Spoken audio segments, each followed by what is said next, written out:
Hey guys, it's me, Vitamin D, and today we're going to be taking a look at what's in the background there, alright? Let's do it! Alright guys, what you're looking at is a 1986 Fiero GT, produced by Pontiac. They're only created from 84 to 88, and that's not the GT version, that's just the Fiero itself. The GT was only ran, I believe, 85 to 88, fun cars. They have a lot of car culture behind them. They have a following, a cult following actually, pretty huge. But there's a lot to do to this car. There's a lot that's been done, and this is going to be one of the projects on the channel. So I'll tell you a little bit about it today, and we'll go from there. All right. What's up, guys? So I just want to talk a little bit about the Fiero here. So, a couple things you might notice. It has been upgraded to TSW racing rims. These are an older style, I'm guessing 1990s or so, but they are still pretty cool rims, so I will be restoring those. They're plasti dipped right now and quite dusty, but they will be taken off the car, possibly recoated, and we are going to be doing quite a bit to this car. So the plastic body, or the fiberglass, it's a bit of a mix, depending on which part of the car you're looking at. But the front here, as you might be able to see on camera, and that's scratches. As you can see here, they look like scratches, but they're actually like cracked fascia. They're called fascias, F-A-S-C-I-A, I believe. But it has been cracking. As you can see, the plasti dip actually is peeling where it's from. It's completely coated in a black plasti dip. It took 18 cans of spray plasti dip for this car. I know what you're thinking. That's kind of haggard, but it was just a coating to kind of protect it while it's being restored. We decided to start with the engine on this one and go to the interior and the outside last. So the engine, I'll talk about in a little bit. You may be thinking it's under here, but we'll find out. All right, so this car does have the pop-up headlights. They are going to need to be replaced because they are stuck up. The engines, or the motors that run the pop-up headlights on this car, they're meant to turn on the inside. When you flip the switch, when they turn on, they open up. This car, the motors that run the headlights are actually out of another vehicle. Not another vehicle, but another Fiero. So it has a bit to do, but this vehicle is going to be hopefully one of the major projects this coming summer, or spring also. So, as I was saying, front fascia, rear fascia back here. I apologize if the lighting's horrendous. I'm in a garage. It's currently sleeting outside right now. The taillights here are $200 a piece. That is $400 for both taillights. So that's something I would like to look at changing out or fixing, restoring. Rear fascia has the same cracking issues. It's a little beat up. There's chunks out of it. That's going to go.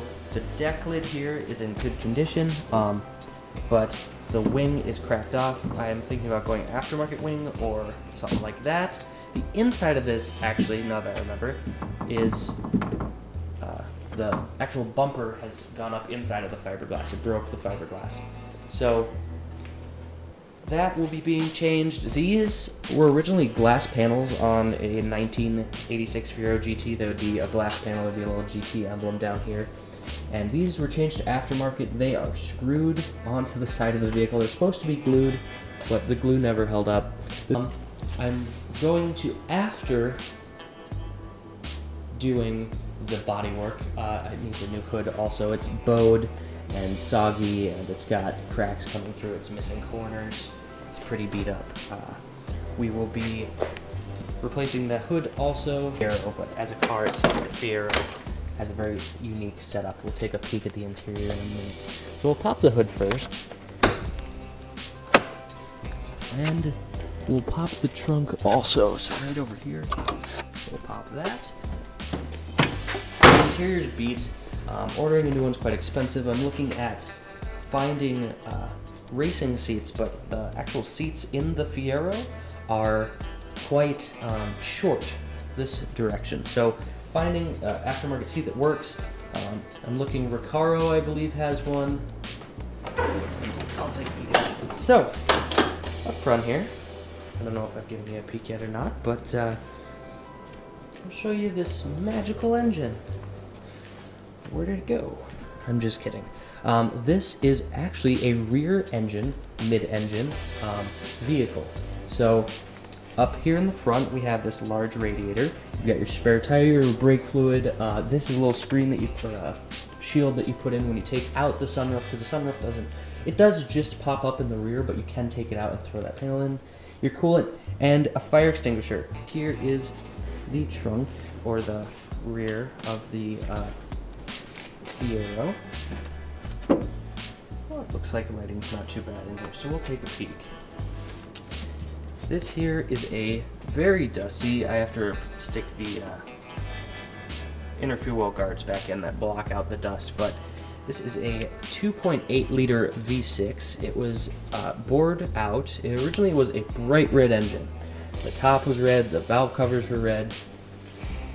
I don't know if I was fully in love with it, and originally the plan was blue car. So,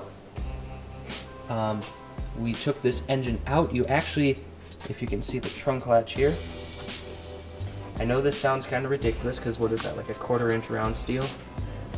But you stick a engine hook, hoist hook through here. You use the engine hoist to lift the rear of the car. So this entire rear end of the car, after all that is disassembled, the engine is connected to the rear transaxle back here. That is lifted up the car itself, and you roll the rear transaxle out, because the frame actually splits right about here with 2 bushings. So that's fairly interesting about this car,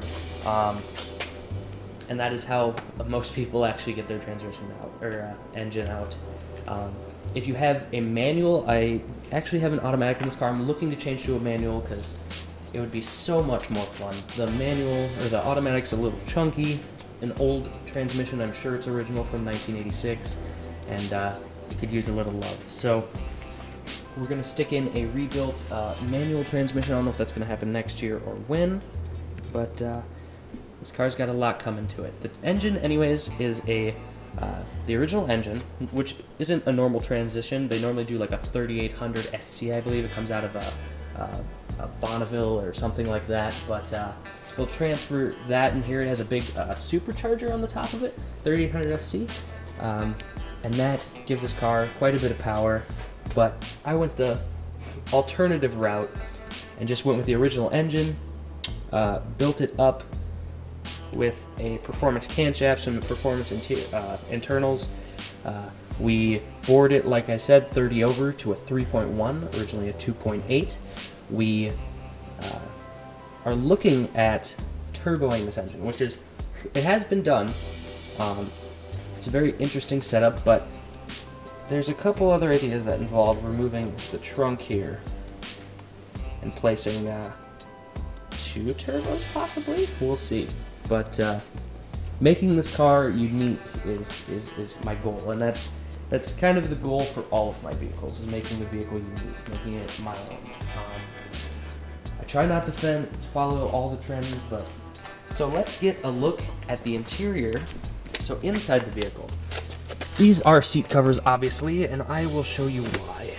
This seat is ratted, and so is the other. This one is terrible. There's metal sticking through, so that's where I look at newer cars. We did stick in a whole new linkage for the brake system. There are new calipers on this car, and it still doesn't work, so we got to look into that. The interior's fairly unique. Most 80s vehicles, it's set up to look very spaceship-like. So here is the center console. You have a cigarette lighter in the front. You have this nice pop-out holder here, but there's not really much storage in here. This car did not come with the original steering wheel. This is a GT Grant steering wheel. Cost me about 75 bucks with the adapter kit. And it is never straight. The tires possibly aren't straight right now, but this is never straight. I have to get that figured out. This is a mismatch of probably 3 separate cars. I have 3 separate dashes I've taken from the junkyard. Over here, this is a special edition. I haven't seen this in too many Fieros. We actually have a battery meter, or a voltage meter, and a oil pressure gauge on the top console. This is a little add-on when you bought your car.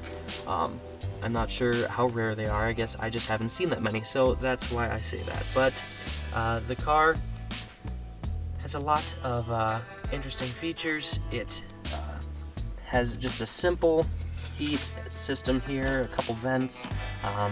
This is an aftermarket, just I believe it's Pioneer radio. And then here is the automatic transmission. This is an original shift boot and shifter taken from the junkyard. This is actually my temp meter for the car, so I can get a better idea. That was the oil pressure, I'm sorry. This is a temperature meter to tell me how the car's running, usually right around 220, like I said. Over here on the door, we've got fold-out file folders, the lock, the door handles, pretty simple and plain, but they are a little beat up, so I will be redoing these. I'll redo the carpet, I'll do the seats, I'll do the dash. As you can see, is pretty chunked up. I've got a couple tweeters sitting up here just for a little better audio. The rear speaker holes were cut out by somebody to put 6x9s in. And I guess I haven't even really showed you my favorite part of the car yet, which looks like it's been falling apart today. This car's been sitting for a couple weeks now before winter, but I figured I'd get it ready, throw some stable in it. So right up here, not sure what you can see, I did like a Lotus kind of Chinese gold. This is actually a shiny gold stitching in black fabric, and it's the whole up top of the car. Alright guys, we're inside the Fiero here, and I just wanted to add, so the interior of this car, like I was saying, is a little haphazard, we're going to be redoing that next year. This is going to be not a race car, but we're going to make it fast. We're going to do some interior mods. We're going to do auto body to it. It's going to have quite a bit going on, along with the Bronco. The Bronco's got to have some touch-up. And the engine on the Bronco, I'll make a video about that later, but there's going to be some stuff going on with that too. This car is going away for the winter. I'm going to stick some stable in the engine. It will come out in the spring, and we will start modding and driving and just enjoying this car. It's a whole lot of fun. I love it myself. It's one of 4 right now, actually. I've only showed you guys a little bit of the Bronco. I haven't actually done a video on the Bronco yet, but I will be doing that soon. This car is unique. The Bronco is a Bronco 2, which is, as I see it, a unique vehicle, so I'm kind of drawn that way. Outside there are 2 more vehicles. I'll show you those later, but for now, this is the Fiero. So, alright, like, comment, subscribe. Thanks for watching, guys. See you next time, and always remember to get your vitamins. See you later.